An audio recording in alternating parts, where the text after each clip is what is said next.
గూడెం మహిపాల్ రెడ్డి పటంచేరు.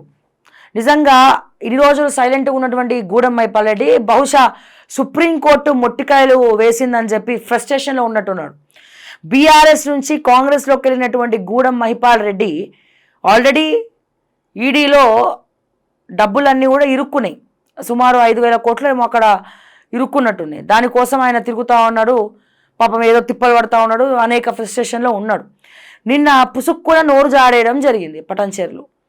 అంటే నేనే తోపుని, ఇక నాకంటే మోనార్కులు ఎవరు లేరు, ఇప్పటికిప్పుడు పటంచేరులో మళ్ళా బై ఎలక్షన్స్ వస్తే గూడెం మహిపాల్ రెడ్డి ఓడిపోవడం ఖాయం, రాజకీయ సన్యాసం తీసుకోవడం ఖాయం. ఓడిపోవడం మాత్రమే కాదు, మళ్ళీ ఎప్పుడు కూడా గూడెం మహిపాల్ రెడ్డిని కానీ వాళ్ళ తమ్ముడిని కానీ ఎవరు కూడా నమ్మే పరిస్థితిలో కూడా లేరు. ఓకే, ఒకసారి చూద్దాం ఈ పంచాయతీ ఏంటో. తమాషా చేయకు, చల్ పో, ఊకో, సప్పుడు చేయకు. టెనా ప్రెసిడెంట్ పై ఎమ్మెల్యే గూడెం వార్నింగ్. తెల్లాపూర్ అభివృద్ధి కార్యక్రమంలో నోరు పారేసుకున్న ఎమ్మెల్యే గూడెం. పోరాటం చేస్తేనే దక్కుతున్న ఫలితాలు. ప్రజాప్రతినిధులు చర్యలపై సర్వత్రా ఆగ్రహం. వివరణ కోరకు సంప్రదిస్తే స్పందించని ఎమ్మెల్యే గూడెం. ఆయన విజ్ఞతకే వదిలేస్తున్న రమణ టెనా ప్రెసిడెంట్ తెల్లాపూర్. ప్రజాక్షేత్రంలో మెలిగేవారు ఓర్పు, సహనం, జవాబుదారీతనం ప్రదర్శించాల్సి ఉంటుంది. అప్పుడే వారి ఉందాతనం వ్యక్తమవుతుంది. ప్రజాప్రతినిధులతో ఈ ప్రదర్శన ఎంతో అవసరం. ఇంకా చెప్పాలంటే అదే వారికి అలంకరణ ఆయుధమని చెప్పాలి. అలాంటిది పటంచేరు ఎమ్మెల్యే గూడెం మహిపాల్ రెడ్డి దాదాపు 25 సంవత్సరాలుగా ప్రజాక్షేత్రంలో ప్రజాప్రతినిధిగా వెలుగుతున్న ఏదో ఒక వివాదంలో చిక్కుకపోవడం, ఆ తర్వాత నాలిక ఖర్చుకోవడం అలవాటుగా మారింది. తాజాగా తెల్లాపూర్ నైబర్హుడ్ అసోసియేషన్ అధ్యక్షుడు టెనా రమణపై ఎమ్మెల్యే గూడెం బుధవారం స్థానికంగా జరిగిన అభివృద్ధి కార్యక్రమంలో నోరు పారేసుకున్నాడు. ప్రస్తుతం ఈ వీడియో సామాజిక మాధ్యమాల్లో చక్కర కొడుతుంది. కాగా దీనిపై నెటిజన్లు చురుకులు అంటిస్తున్నారు. ఇది చాలా బాధాకరము, ఇది కరెక్ట్ కాదు. ప్రజాక్షేత్రంలో తిరిగే నాయకుడికి ఓపిక, సహనం ఎక్కువ ఉండాలి. అది ఉంటేనే దయచేసి రాజకీయాల్లోకి రండి, టికెట్లు తెచ్చుకోండి, ప్రజాక్షేత్రంలో తిరగండి. అది లేకపోతే వేరే ఉద్యోగాలు ఏమైనా వెతుక్కోండి. అంతేగాని ఇష్టం వచ్చినట్టు మేము మాట్లాడతాం, కసురుతాం, మా దగ్గర పదం ఉందంటే ఈకలు వీడేసిన పీకేసినటువంటి కోడీలకైతే పరిస్థితి. ఇప్పటికే సుప్రీంకోర్టు మొట్టికాయలు పెట్టింది. ఆ పార్టీ కాదు, ఈ పార్టీ కాదు, అసలు ఎవరో ఏ పార్టీ అర్థం కానటువంటి పరిస్థితిలో ఉన్నప్పుడు బై ఎలక్షన్ వస్తుందా? ఒక పక్క రేవంత్ రెడ్డి రాజీనామా చేయమని చెప్తున్నాడు. రేవంత్ రెడ్డికి ఏమో ఇష్టం లేదు రాజీనామా చేయించడం, కానీ పరువు పోతుందని చెప్పి రాహుల్ గాంధీ రేవంత్కి చెప్పిండట రాజీనామా చేయించమని.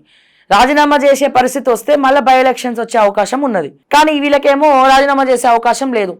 రాజీనామా చేసినాక కాంగ్రెస్ పార్టీ బీఆర్ఎస్ అయితే టికెట్ ఇయ్యదు. ఒకవేళ బీఆర్ఎస్ కనుక మళ్ళీ గూడెం మహిపాల్ రెడ్డికి టికెట్ ఇస్తే బీఆర్ఎస్ కదా కంచికే. ఆత్మాభిమానం, ఆత్మగౌరవం లేదు పార్టీ అని పేరు పడుతుంది, ముద్ర పడుతుంది. మళ్ళీ వీళ్ళకే టికెట్లు ఇస్తే వేరే కొత్త పర్సన్కి ఇవ్వాల్సిందే టికెట్ బై ఎలక్షన్లో. కాంగ్రెస్ పార్టీ గూడెం మహిపాల్ రెడ్డికి మళ్ళీ టికెట్ ఇచ్చినా గెలుస్తాడన్న నమ్మకమే లేదు. సో మరి ఎందుకింత అహంకారం, ఎందుకింత కోపం, ఎందుకింత frustration?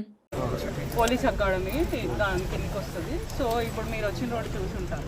Already roads are very worst. మీరు చూస్తే మనకి ఆల్మోస్ట్ 3,000 ఓట్స్ ఉన్నాయి. ఓట్స్ మ్యాటర్ పక్కన పెడితే ఉన్న పీపుల్కి ప్రాబ్లం ఏమీ లేదు. నేను అదే చెప్తున్నాను. అందుకే అది పక్కన పెట్టండి అన్నాను. మేము కూడా అదే చెప్తున్నాం సార్.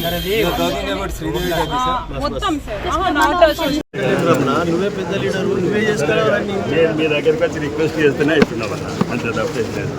నువ్వే లీడర్షిప్ చేస్తావు.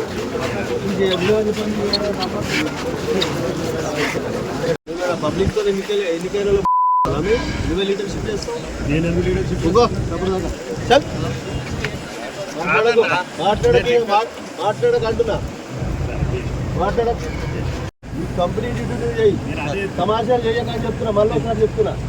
ఇట్లా అంటే రాజకీయ నాయకులు ప్రజాక్షేత్రంలో సంయమనం పాటించాలి, చాలా ఓపికతో ఉండాలి. బట్ ఇదైతే కరెక్ట్ కాదు. గూడెం మహిపాల్ రెడ్డి గారు, మీరేమైనా కొద్దిగా మారాలనుకున్నాము, బట్ మళ్ళీ చాలా రోజుల తర్వాత ప్రజాక్షేత్రంలోకి వచ్చి ఒక అధికారిని ఇట్లా తిట్టడం సరికాదు.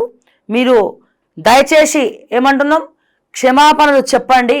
ఎట్లాగో ఇక రాజకీయాలకు నాకు తెలిసి ఒకవేళ కాంగ్రెస్ పార్టీ మళ్ళా మీరు రాజీనామా చేసిన తర్వాత టికెట్ ఇచ్చినా ఈసారి మళ్ళా మీకు గెలిపించడం కష్టం.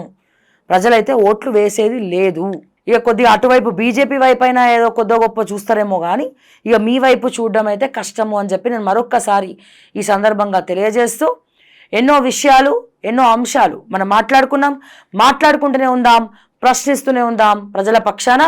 అండ్ మరి మాతో మాట్లాడాలంటే మీ ఇష్యూస్ పంచుకోవాలనుకుంటే స్క్రీన్ పైన ఉన్న నెంబర్కి దయచేసి మెసేజ్ చేయండి లేదా కాల్ చేయండి అని చెప్పి తెలియజేస్తూ, మరిన్ని అప్డేట్స్ కోసం చూస్తూనే ఉండండి ఓకే టీవీ. అంటిల్ దాన్ నేను మీ శ్రావ్య. జై తెలంగాణ, జై హింద్.